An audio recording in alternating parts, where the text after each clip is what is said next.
রক্তের উপর দেওয়া হলো বাংলাদেশে আমরা সংস্কার বাস্তবায়ন করে ছাড়বো ইনশাআল্লাহ। রক্তের উপর দেওয়া হলো বাংলাদেশে আওয়ামী লীগের বিচার করে ছাড়বো ইনশাআল্লাহ।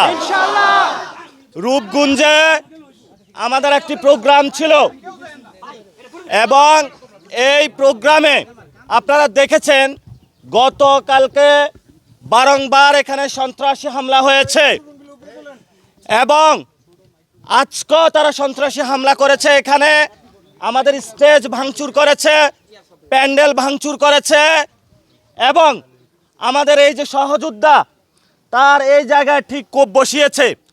তার অল্পের জন্য হলো চোখটা যায় নাই, কিন্তু আমরা আজকে দায়িত্বহীন ঘোষণা দিতে চাচ্ছি।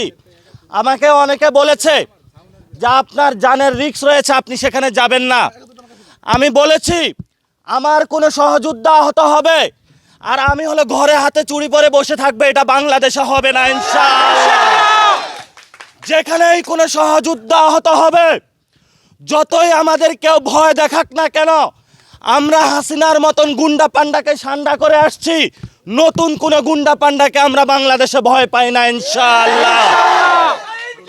এবং আমাদেরকে বলা হয়েছে যে আপনারা কথা বলবেন না, কারো বিরুদ্ধে বলবেন না, কারো নাম নিবেন না। আমার মুখে নাকি কারো নাম আসলে ওর কেরিয়ার খতম হয়ে যায়।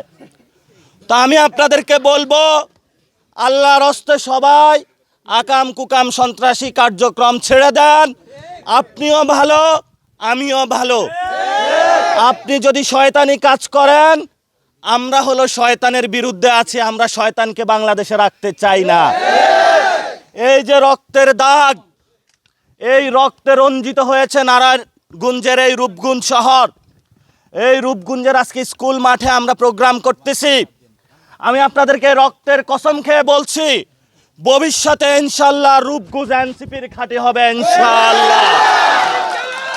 আমরা স্পষ্ট বক্তব্য রাখতে চাই, আমরা স্পষ্ট কথা বলতে চাই। আমরা বাংলাদেশে সংস্কার প্রশ্নে কোনো আপোষ করব না, কোনো আপোষ করব না।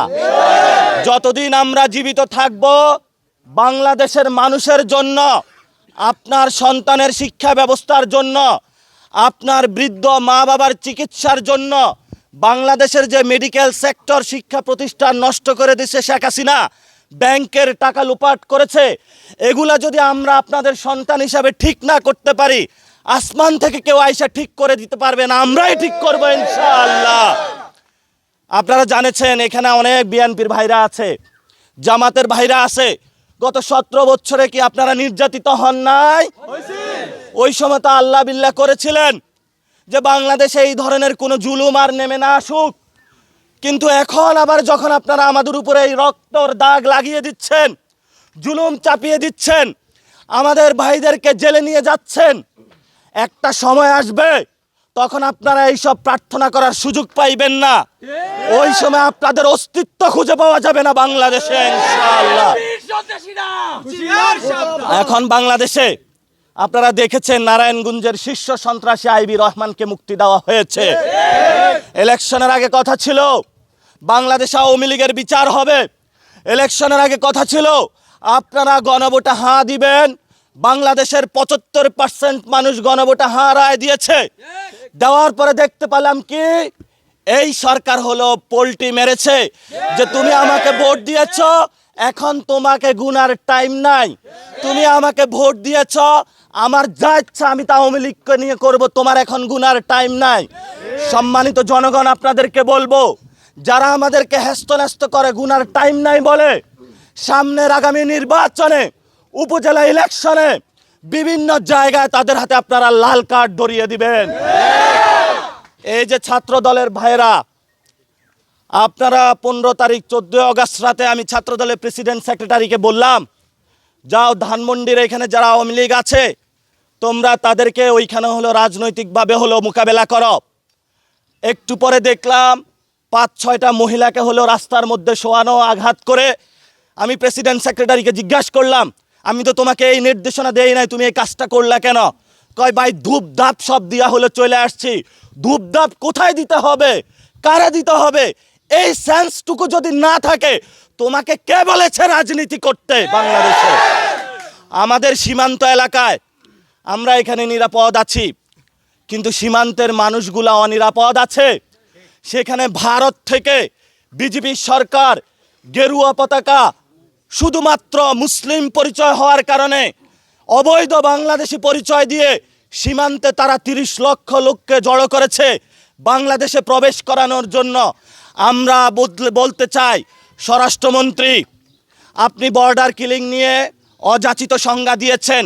পররাষ্ট্রমন্ত্রীকে বলতে চাই, আমাদের সীমান্ত নিরাপদ করুন, পুলিশ ভাইদেরকে শক্তিশালী করুন, তাদেরকে দক্ষ ট্রেনিং দেন, তাদের বেতন বৃদ্ধি করুন, বিজিবিকে শক্তিশালী করুন, বিজিবির পেট্রোলিং কার দেন।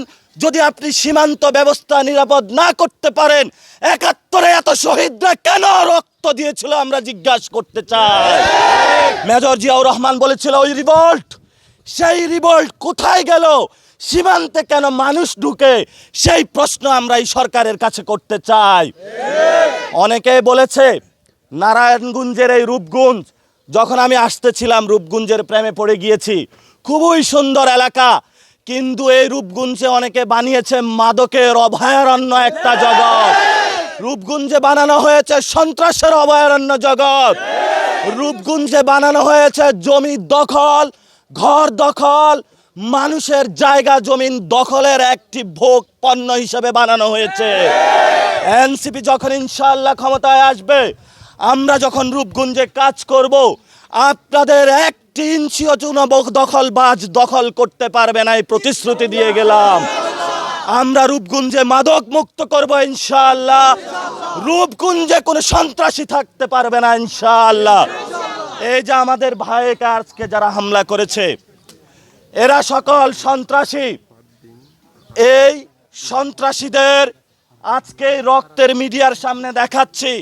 মাননীয় স্বরাষ্ট্রমন্ত্রী, অনেক অত্যাচার আপনিও সহ্য করেছেন, এই রক্তের প্রশ্নের জবাব আপনার কাছে চাই।